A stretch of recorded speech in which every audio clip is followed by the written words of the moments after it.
Hey all, once again it's time to talk about an episode of a superhero animated series. Today, I'll be talking about the new Batman Adventures episode, Cold Comfort. If you haven't seen the episode, you should do that before you listen to this review because there will be spoilers. Or if you don't mind spoilers, then stick around and I'll quickly be summing up the plot before I get into the review part of this video. Mr. Freeze is back and he's taking away the things that matter most to people, like an extremely rare fossil of a dinosaur or a one-of-a-kind painting. Batman and Batgirl track him down and he reveals he's a head in a jar with robot spider legs, and because of this, he wants to freeze the entire city with a super bomb. Batman stops him and thinks that Freeze is permanently gone, but we know better. So once again, I'm going to beat a dead horse with a stick. Remember how I went on and on about how the first episode of this revamped show was showing us Tim Drake in action as Robin before we were even introduced to him as a character? We've got a similar situation here with Mr. Freeze. When last we saw Mr. Freeze, he was going to freeze Gotham for Walt Disney because of fuzzy, unexplained villain reasons, but then he betrayed Disney because that's not what Nora would want him to do. So first of all, Freeze is now doing exactly the same thing that he was going to do for Disney in Deep Freeze. So I guess what Nora would want him to do doesn't really matter to him anymore.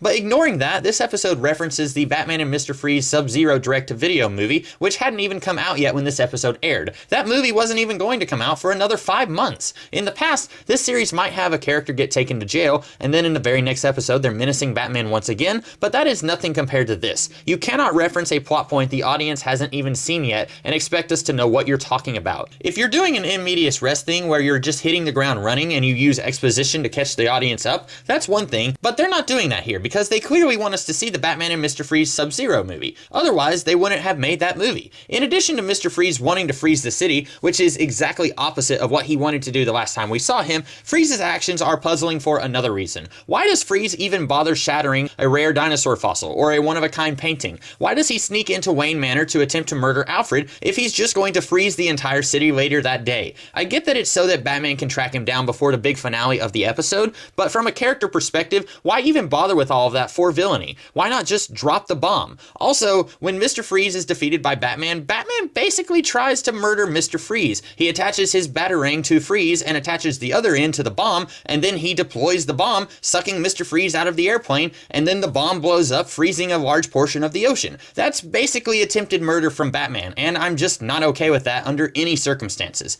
This episode also has a great moment with the Jason Todd kid, but it only lasts about 30 seconds and is then swept under the rug. Apparently, he failed a civics test, and Batman is all, "What do you know about government?" And the Jason kid is all, "I know it sucks." And Bruce is all, "Why?" And Jason's all, "Because you exist." Like, he's saying that Batman, by nature, has to break laws in order to get the job done. Like when he dangles a corrupt cop from a bat wire, that's not really legal. This would have been a fantastic premise to hang an entire episode on, especially since this is Jason Todd and not Tim Drake. Jason Todd in the comics was a street hoodlum who disobeyed Batman, like when he soaked Scarecrow in his own fear toxin, or when he possibly dropped a criminal off of a building. Imagine if this conversation had happened in an episode where Jason says, "Let's kill him," and Batman says, "No, we're the good guys, we don't do that," most of the time. And Jason says, why not? You break every other law known to man." This would be a great place to finally answer the "why doesn't Batman ever kill the Joker" question that people who don't really understand Batman ask all the time. You can throw in a little ethics too if that's what you're into. Some Kant, some Hobbes, and you can have different moral stances from different characters. Alfred fought for Queen and Country when he was a spy, so surely he's taken a life once or twice. Maybe even though he supports Master Bruce's policy, he would have his own opinions. Maybe Barbara, the daughter of a cop, would have different opinions also, since her dad has no doubt shot many people out in the field.